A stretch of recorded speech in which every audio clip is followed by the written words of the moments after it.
Muito bom estar aqui com vocês, de fato. E assim, eu estava com muita saudade de estar na igreja, né? Faz um tempo que a gente está ilhado lá por algumas questões. E glória a Deus mesmo poder estar aqui, porque a princípio, no começo da semana, achei que não ia poder estar. E graças a Deus, ontem foi um dia de sol grande. A gente estava com a parte bem de atoleiro lá e deu tempo de dar uma ajeitada, jogar umas pedras. E hoje também sol de novo.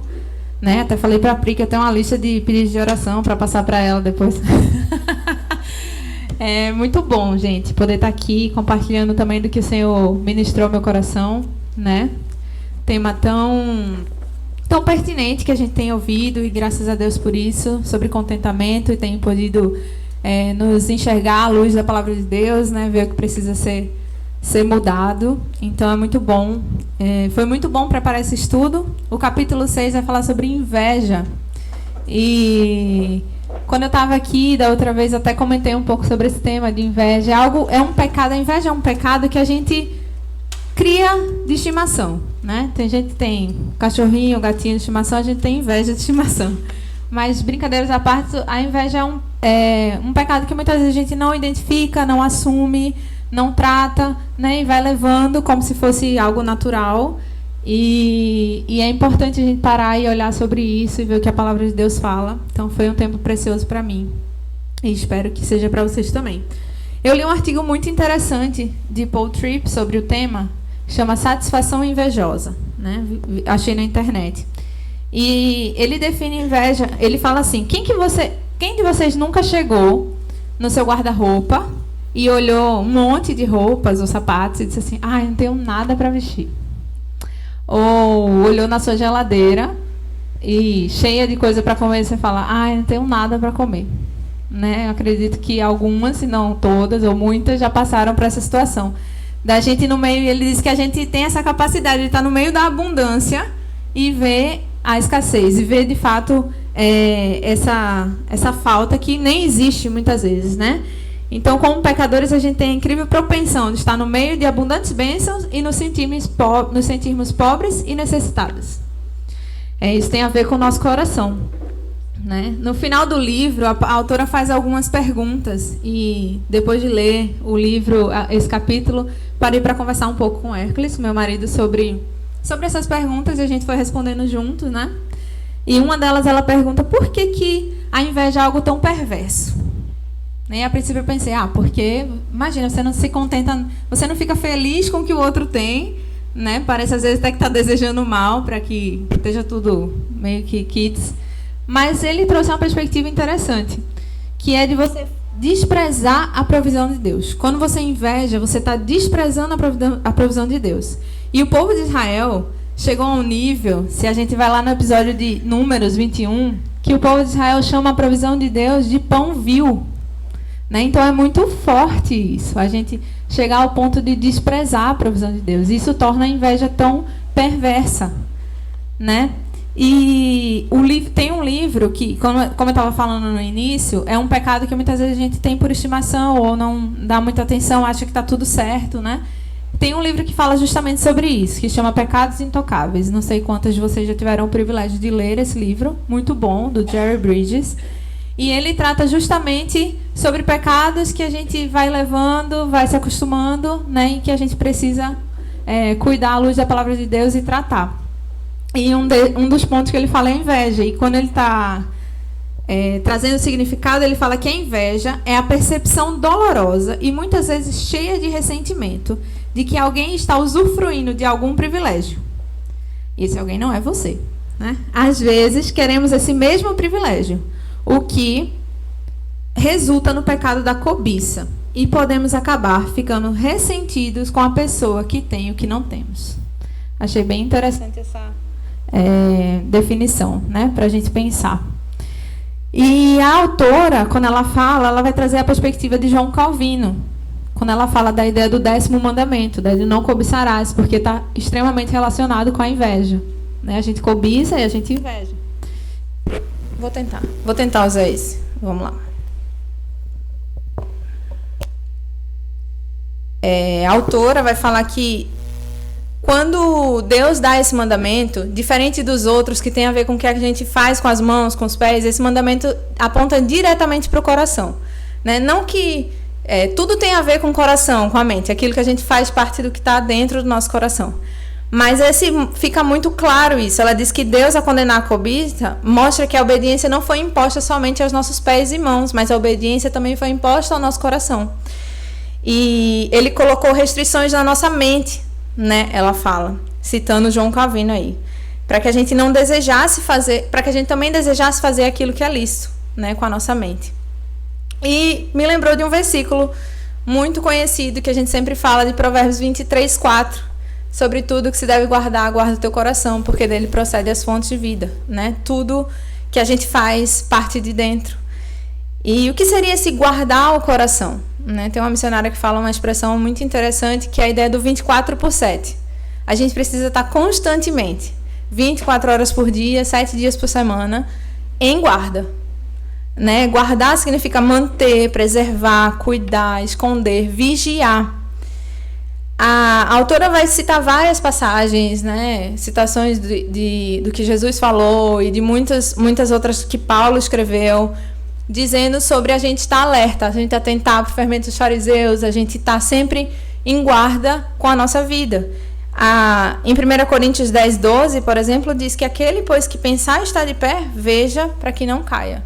Então é como se já existisse uma placa, né? Ela até fala, a gente já sabe que tem que tomar cuidado. Então a gente só precisa obedecer agora. Pensando nessa obediência, nessa guarda, veio na mente um vídeo muito que a gente já usou algumas vezes com adolescentes, jovens. Ele é bem forte, do John Piper. E ele fala em guerra, né, o vídeo. Ele traz essa ideia de que nós, muitas vezes, andamos muito desavisados. A gente anda aqui na nossa vida cristã como se o curso natural, tudo bem. E o curso natural do nosso coração é o pecado, né? A gente precisa entender que recebemos sim de Cristo um novo coração, mas que a gente precisa lutar, porque o curso natural não é esse. Então a ideia de estar em guarda é a ideia de entendermos que nós estamos numa batalha. E pensando nisso, a gente precisa estar com as nossas armas preparadas. A gente precisa conhecer bem o inimigo e a gente precisa conhecer o terreno também. Então, uma analogia sobre estar com as nossas armas preparadas, que eu pensei, é a perspectiva da gente estar com a mente cheia da palavra de Deus. Então, a gente fala sempre aqui sobre disciplinas espirituais, sobre a ideia de tempo com a palavra de Deus, leitura, de oração, né, o seu tempo, o seu serviço cristão. Que a gente não seja também como uma represa que só recebe na igreja e não serve, né, mas que a gente possa também desempenhar essa perspectiva, e eu acredito que isso ajuda muito na inveja, né? Tirar os olhos das suas necessidades, prestar contas para alguém. A Bíblia inteira está cheia dos uns aos outros, né? Nós somos corpo e o Senhor nos dá o corpo para caminharmos juntas. Então é muito bom a gente ter alguém com que a gente, né, uma mulher sábia e que ande conosco, que conheça a palavra, que a gente possa prestar conta. Ajuda muito com a ideia da inveja também. Congregar no culto, cultuar o Senhor, né? Estar aqui. Então, disciplinas espirituais nos ajudam, são armas que nós temos, né? A arma da palavra de Deus está no nosso coração guardada para a gente não pecar contra o Senhor. E pensando na ideia de conhecer o inimigo, né? A gente precisa identificar quais são os nossos pecados, especificamente identificar, né, a inveja na nossa vida, nesse ponto específico que a gente está falando, né?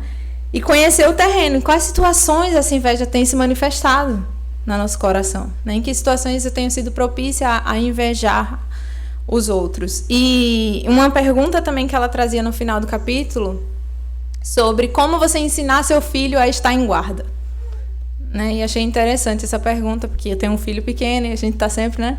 Então foi bom que a gente conversou também sobre isso. E acreditamos que a melhor forma é colocá-los, entendermos que essas práticas todas, elas não são isoladas, elas não são individuais, apesar da gente ter o nosso tempo individual de leitura, de oração, né, de serviço. A gente precisa entender que são práticas familiares. Fazemos isso juntos, né? Quando a gente serve, o Pedro está junto. Quando a gente tem tempo junto de culto doméstico, tem tempo junto de devocional, enfim, ele está junto disso. Para quem não sabe, Pedro é meu filho, vai fazer aí 5 anos mês que vem. E assim, essa perspectiva, a gente precisa entender que ele está junto da gente. E a gente precisa levá-lo nessa perspectiva para estar sempre em guarda, para aprender da palavra de Deus também, para guardar no coração e para aprender como se portar diante das situações da vida, né? Nesse aspecto sobre como a gente conhecer o terreno, em que áreas ela se manifesta, né, a inveja nas nossas vidas. Achei interessante que Jerry Bridges fala também no livro Ídolos do Coração. Ele diz que a inveja vai aparecer com pessoas que a gente mais se identifica e naquilo que a gente mais valoriza. Então é uma boa dica, né? Com pessoas que a gente mais se identifica e com aquilo que a gente mais valoriza. E ele até dá alguns exemplos. Por exemplo, tinha uma escritora famosa que está na mesma área de literatura que ele, só que ela começou a ter, e assim, eles são muito parecidos na questão de produção literária, tudo, só que ela começou a ser convidada para muitas palestras, inclusive internacionais. E isso gerou nele um sentimento de inveja. Mas o mais engraçado é que ele nem gosta de viagens internacionais. Ele fala, não gosto de ter que lidar com câmbio estrangeiro. Eu não gosto de ter que fazer viagens longas. Muitas questões ele nem gostava. Mas a ideia de querer aquilo, porque é um privilégio que o outro teve e ele não teve. Queria ter pelo menos o direito de ter, né? De dizer sim ou não. Mas, então muitas vezes a gente nem precisa ou nem necessariamente quer aquilo, mas a gente inveja porque o outro tem e a gente não. E ele diz até que a ideia de você se identificar com o que é mais parecido, por exemplo, um jogador de base, vamos trazer o exemplo dele para aqui. Ele nunca vai invejar um jogador da seleção brasileira. Muito provavelmente ele vai admirar esse jogador, porque está muito distante dele. Apesar de ser uma área que ele valoriza muito, está muito distante. Mas ele vai, provavelmente, o cara do time dele, do time de base dele, está tendo melhores oportunidades, está sendo mais olhado pelo treinador, e isso vai causar nele inveja, né? E ele diz, por exemplo, um corretor de seguros, ele não vai invejar também pessoas bilionárias que ganham muito dinheiro, mas outro corretor de seguros que está na área dele, está fazendo mais vendas do que ele. Ou um pastor, ele não vai almejar pastores de megas igrejas, mas o pastor que está no mesmo bairro que ele, que a igreja tem andado melhor, tem crescido. Então, a gente tem essa propensão. Eu achei interessante uma frase que ele disse. Existem tantas semelhanças que as diferenças saltam aos olhos. Então, a perspectiva de sempre ser pessoas que a gente se identifica mais e em áreas que a gente valoriza mais também, né? E ainda no artigo de Paul Tripp, Satisfação Invejosa, ele fala que a inveja começa com o esquecimento.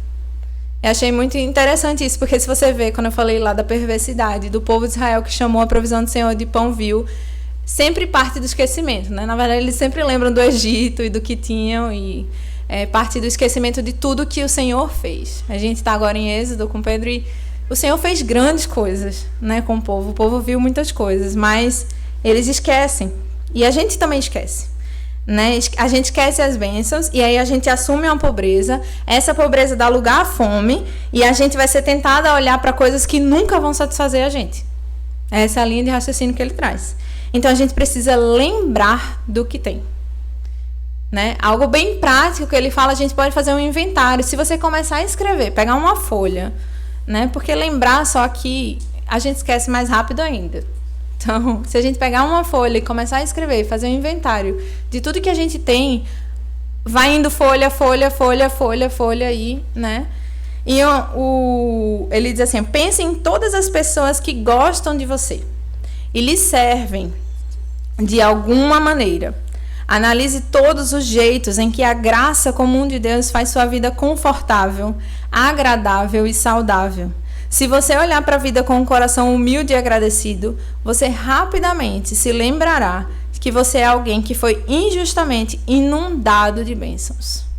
E a maior bênção é a salvação, porque nós recebemos totalmente imerecido. Eu lembro que o pastor Vitor estava falando agora domingo, né? A gente estava assistindo o culto em casa, não conseguimos sair mais uma vez. Mas ele falava sobre que todos os dias essa semana ele agradeceu porque tinha uma cama seca em casa.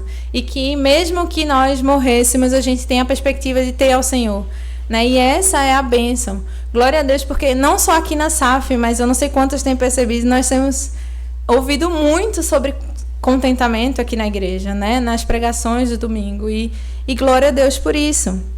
Então a gente recebeu a maior bênção de todas, né? imerecida. E isso já deveria ser de grande alegria. Isso já deveria ser de grande gratidão, gerar uma grande gratidão no nosso coração, que nos ajuda a lutar contra a inveja. Porque nós vamos lutar, né? Nós vamos lutar. E a verdade é que a inveja, ela exala do nosso orgulho, que é outro pecado que às vezes é difícil a gente assumir, né? Mas ela por quê? Porque a gente sempre pensa que merecemos algo melhor do que temos recebido. A gente às vezes acha até que faria melhor que Deus, né? Porque Deus dá uma provisão, mas a gente acha que merecia algo a mais. E eu nunca esqueço do livretinho sobre contentamento que li, que ele falava sobre eu merecia o inferno, né? Eu merecia o inferno, e qualquer coisa mais que isso é bênção, é graça imerecida. Então ele diz que ninguém sente inveja. John Stott vai dizer que ninguém sente inveja dos outros sem primeiro ter orgulho de si mesmo. Então uma grande arma é justamente tirar os olhos de nós mesmos, né? Porque a inveja, ela é um terreno para outros pecados, para murmuração, às vezes até ira, porque as coisas não estão do jeito que eu quero, porque eu vejo em outro, né? Comparação, mas eu acho que a murmuração é o mais forte de todos, né? Quando a gente inveja. Então, uma boa arma é a gente tirar os olhos de nós mesmos e atentarmos para a necessidade dos outros. Filipenses vai dizer, né, que Filipenses 2:4, que não tenha cada um em vista o que é propriamente seu, senão também, cada qual, o que é dos outros. Nós somos chamados a olhar para os outros, né? Logo depois desse versículo, vai trazer o exemplo de Cristo, que sendo como Deus, não teve por usurpação ser igual a Deus, né? Mas antes se fez homem. Então, uma ilustração muito clara é as crianças, né? As crianças sempre querem o melhor brinquedo. A gente aprende a disfarçar, né? Mas as crianças sempre querem o melhor brinquedo, ou querem o brinquedo do outro. E tem uma amiga que ela estava instruindo o filho assim, achei bem interessante, peguei a dica, justamente com esse versículo de Filipenses 2:4. Olha, filho, você precisa considerar o outro, né, superior a você. Então vai lá e dá para ele brincar um pouco e divide, e aquele é dele, enfim. Então é uma boa perspectiva, porque ela diz que a autora vai dizer que se a gente não for assim, a gente nunca vai encontrar satisfação verdadeira. Se a gente sempre quiser o do outro, a gente nunca vai encontrar satisfação verdadeira, né? Então a gente precisa ter os olhos fixos no autor e consumador da nossa fé. É o que Hebreus vai falar lá, né? Ter os olhos fixos em Cristo Jesus e não em nós mesmos. Então, tirar os olhos de nós e colocar nas necessidades dos outros.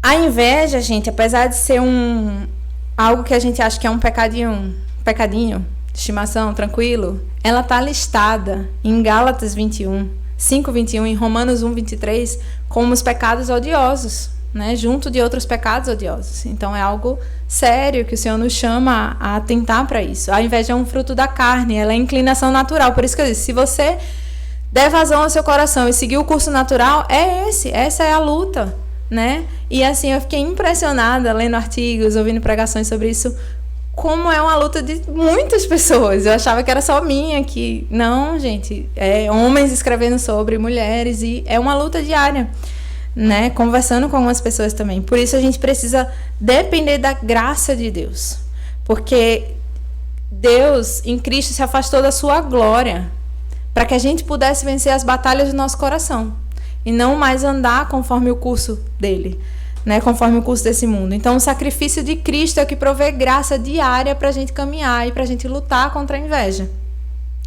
Queria que vocês abrissem o Salmo 73.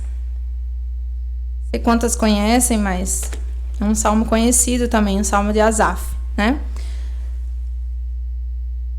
Nesse salmo, Asaf vai assumir a sua inveja, e é interessante ver essa graça em ação no coração de Asaf durante todo o salmo. Salmo 73, eu vou ler alguns versículos, vai acompanhando. Essa graça, né, que transformou o coração do salmista, como começa e como ele vai terminar o salmo. Salmo 73, versículo do 1 ao 5 diz assim: Com efeito, Deus é bom para com Israel. Quanto a mim, porém, quase me resvalaram os pés. Pouco faltou para que se desviassem os meus passos, pois eu invejava os arrogantes ao ver a prosperidade dos perversos. Para eles não há preocupações e seu corpo é sadio e nédio. não partilham das canseiras dos mortais, nem são afligidos como os outros homens. Então Asaf começa a invejar, e ele assume isso, né? A invejar os ímpios que não tinham dificuldade, segundo ele aqui, que viviam prosperamente. Mas se a gente vê o versículo 17... Não, e aí ele compara com ele, antes disso. No versículo 13 e 14, ele diz assim: com efeito, inutilmente conservei puro o coração e lavei as mãos da inocência. Começa a achar se valia a pena, né, ele se manter puro. Pois de contínuo, versículo 14, pois de contínuo sou afligido e cada manhã castigado. E aí vem uma mudança de pensamento. Depois disso, né, ele faz a comparação, ele revela o coração dele invejoso. E no versículo 17 ele faz assim: até que, e aí é o ponto de mudança, até que entrei no santuário de Deus e atinei com o fim deles. Então Asaf pôde ver o fim dos ímpios, que era diferente do dele, né? E isso fez a perspectiva dele mudar. E se você vê a graça em ação no coração de Asaf, a partir do versículo 21, quando o coração se me amargou e as entranhas se me comoveram, eu estava embrutecido e ignorante. Era como um irracional a tua presença. Todavia, estou sempre contigo. Tu me seguras pela minha mão direita. Tu me guias como teu conselho e depois me recebes na glória. Olha o que ele vai falar a partir do 25. Quem mais tenho eu no céu? Não há outro em quem eu me compraza na terra. Ainda que a minha carne e o meu coração desfaleçam, Deus é a fortaleza do meu coração e a minha herança para sempre. Então ele colocou o coração no lugar. A graça transformou o coração de Asaf, né? E nós somos chamados a essa mudança, a gente se satisfazer no doador de todas as coisas, né? E essa é a única satisfação que vai fazer a gente encontrar a vida para a qual nós fomos chamados e a vida que nos satisfaz. E a gente pode assim ser liberto dessa voracidade que é a inveja, a cobiça, né? Que nós temos de ter satisfação em outras coisas. E essa mudança, ela parte de não ficar mergulhado nos nossos pensamentos mentirosos, né? Não dar lugar aos enganos do nosso coração, que é desesperadamente corrupto, mas atentar para o que o Senhor fala na sua palavra, né? Lá em Efésios 2, 22 a 24, ele vai falar um pouco do processo bíblico de mudança também, né? Ele fala sobre Efésios 2, do 22 ao 24. Ou Efésios 4, desculpa. 22 ao 24. Efésios 4. Ele disse: no sentido de que, quanto ao trato passado, vos despojeis do velho homem, que se corrompe segundo as concupiscências do engano, e vos renoveis no espírito do vosso entendimento, e vos revistais do novo homem, criado segundo Deus, em justiça e retidão, procedentes da verdade. Então, nós fomos alcançados pela graça do Senhor. Nós recebemos um novo coração, mas nós precisamos passar por esse processo. Uma vez identificado o pecado, os hábitos pecaminosos, nós precisamos deixar essas coisas. Renovar nossa mente com a palavra de Deus, a verdade do que Deus fala. E começar a nos vestir de novas vestes, do homem segundo Deus, né? E ter novos hábitos, lutar contra isso, colocar em prática tudo que a gente tem aprendido aqui, gente, quinta após quinta, sobre contentamento, né? Isso vai nos ajudar a lutar, e especificamente, como a gente tem falado hoje, sobre a inveja também, descansando na graça do Senhor, né? Então a mudança parte disso. E ela diz que no livro, né, ela vai falar que a gratidão é a solução para o problema contra a inveja, para a luta contra o pecado da inveja. Ela diz que a solução mais simples para resistir à tentação da inveja é dar graças a Deus pela bênção de que os outros desfrutam. Muitas vezes é muito mais fácil a gente chorar com quem chora do que rir com quem está rindo, né? Então é isso, é o coração grato pela providência do Senhor, porque Ele dá o que Ele quer para quem Ele quer, e Ele tem dado tantas coisas na nossa vida, né? Então é ter esse coração grato, é um terreno que vai ajudar você na luta contra a inveja. Naná Castilho, acredito que muitos conheçam, né? Ela tem uma série de devocionais sobre contentamento no YouTube. E um desses ela fala sobre a inveja. Eu sempre penso de que forma mais prática. Não sei que a gente já viu algumas questões aqui, né? De olhar para o Senhor, considerar o outro superior a você mesmo e olhar para a necessidade dos outros. Fazer um inventário, né? Também daquilo que a gente tem pode ajudar. Mas ela vai trazer 3 atitudes práticas que podem ajudar a gente na luta contra a inveja. Eu achei bem interessante. A primeira delas é nos abrigar na soberania de Deus. Justamente isso que eu estava falando, né? Deus, ele dá o que ele quer para quem ele quer. E a gente precisa entender que o Senhor é soberano, né? Não fazer da providência do Senhor algo vil, não deixar a providência do Senhor assim, não questionar a vontade de Deus, mas entender que ela é boa, perfeita e agradável. Uma coisa interessante que ela fala até que nunca tinha pensado é que Deus não só dá habilidades diferentes para as pessoas diferentes, como ele dá intensidade diferente, né? Por exemplo, você pode saber fazer uma comida, mas tem gente que faz, tem Tânia que faz aquele bolo, não é verdade? Então assim, não, meu bolo até sai bonitinho, mas não sai Tânia's bolo, né? Então assim, tem gente que, não sei, escreve bem, mas tem pessoas que sabem pegar uma coisa extremamente complexa e fazer delas muito simples, escreve muito bem, né? Então, assim, Deus não só dá diferentes dons para o seu corpo, mas ele também dá intensidades diferentes. Isso ajuda a gente a se alegrar também com os outros, né? Com o que eles falam, desfrutar deles e usar aquilo que você tem. Então, focar, se abrigar sempre nessa soberania, né? O propósito dele nos dar habilidades é sempre para honra e glória do nome de Deus. E como a gente viu, a inveja parte do orgulho. E o orgulho é você querer glórias para você mesmo, né? Você quer aquilo porque você merece, porque você. Se a gente vê lá em Romanos 11, 33 ao 36.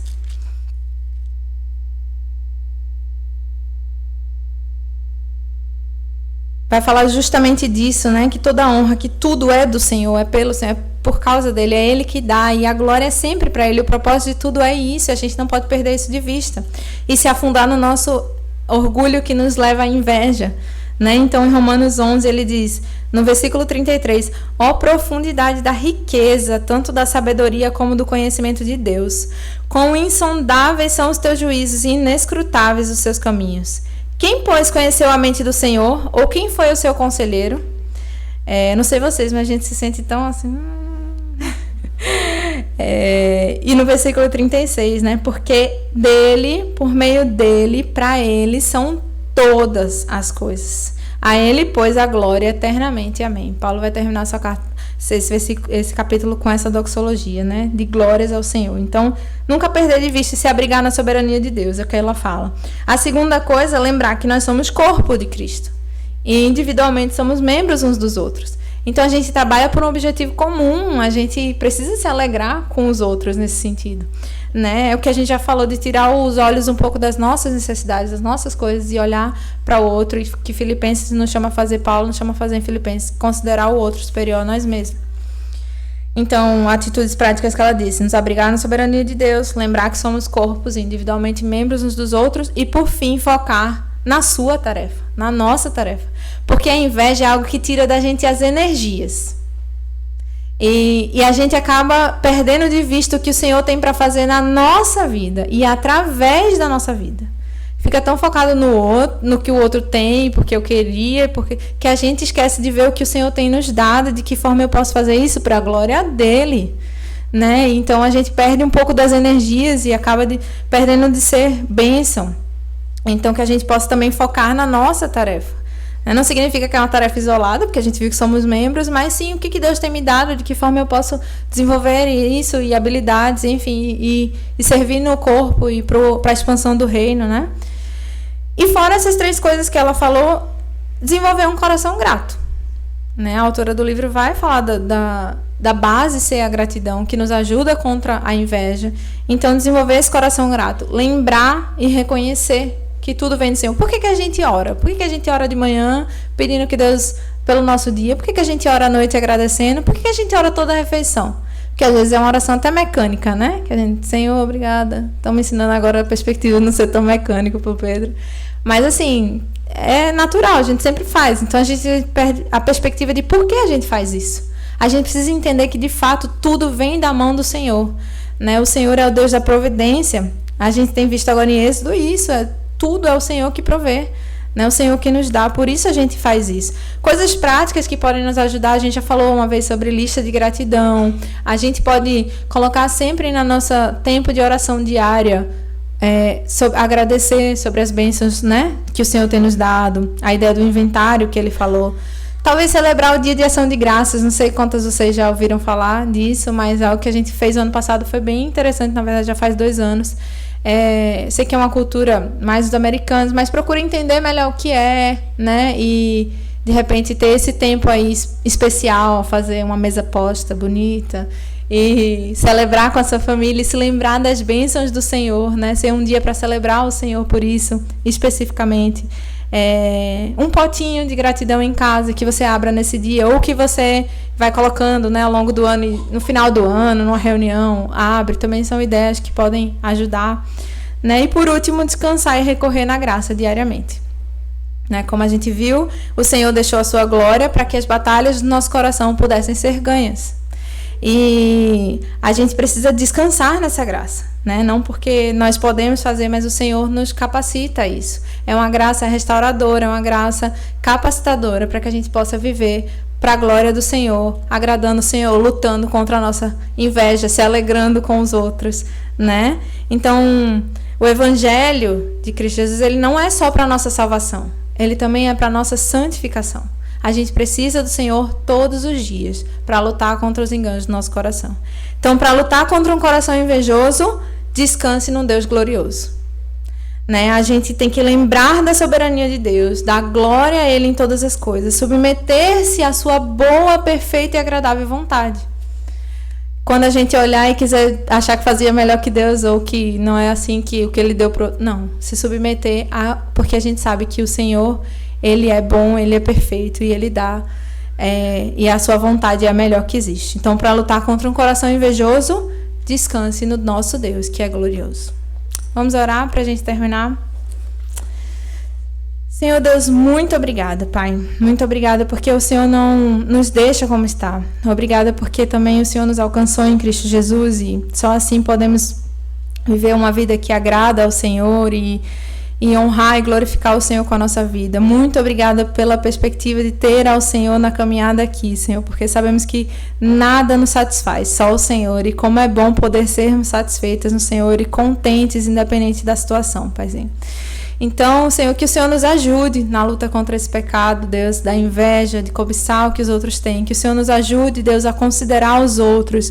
Que o Senhor nos ajude a colocar os olhos no Senhor, Deus, e tirar os olhos de nós mesmos, Senhor. Que o Senhor nos ajude a sermos humildes, Deus, lutar contra a arrogância do nosso coração tantas vezes.